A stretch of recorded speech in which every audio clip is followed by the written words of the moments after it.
Special वरईची पुरी बटाट्याची भाजी बनवायचं आहे। बघा आता आपल्याला 1 वाटी वरई घ्यायचं आहे। वरई भगर असं म्हणतात, आमच्या भागात भगर म्हणतात।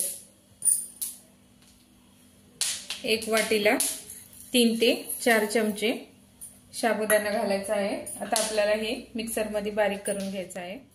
बघा असं बारीक करून घ्यायचं आहे। आता आपल्याला हे सुजीच्या चाळणीने चाळून घ्यायचं आहे। चाळून घेतल्यावर किती सॉफ्ट किती बारीक झालेला आहे। आता आपण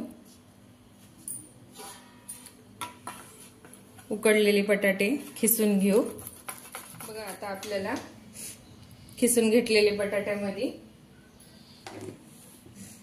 ह्याच्यामध्ये आपल्याला उपासाची लाल मिरची, ह्याच्यामध्ये अद्रक लसूण न वापरलेली आहे, थोडीशी हळद। आता आपल्याला शेंगदाण्याचं कूट 2 चमचे, चवीनुसार मीठ। आता आपल्याला हे चांगलं मिक्स करून घ्यायचं आहे। आता ह्याच्यामध्ये मिक्स करताना आपण वरईचं पीठ घालून सनी पीठ तिंबून घ्यायचं आहे। बघा असं आपल्याला चांगलं पीठ, असं आपल्याला पुऱ्यासाठी 1 कॅरी बॅग घ्यायचा आहे। थोडंसं पीठ घेऊन असं गोल करून सनी थोडंसं तेल लावायचं आहे कॅरी बॅगला। मग आपल्याला असं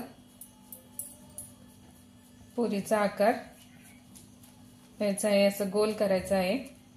बघा असं चिरत असलं तर पण ह्याला आपण असं नीट करू।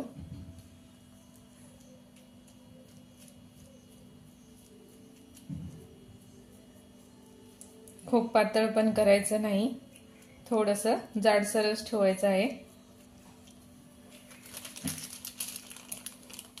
बघा गोल किती मस्त झालेला आहे। आता आपण तेलामध्ये घालून घेऊ।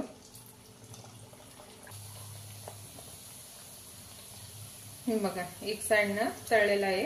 आता आपण पलटून घेऊ ह्याला। असं आपल्याला थोडंसं वर तेल घालायचं आहे। तर एक साइडनं तळलेला आहे, तर आपण ह्या साइडनं पण तळून घ्यायचं आहे।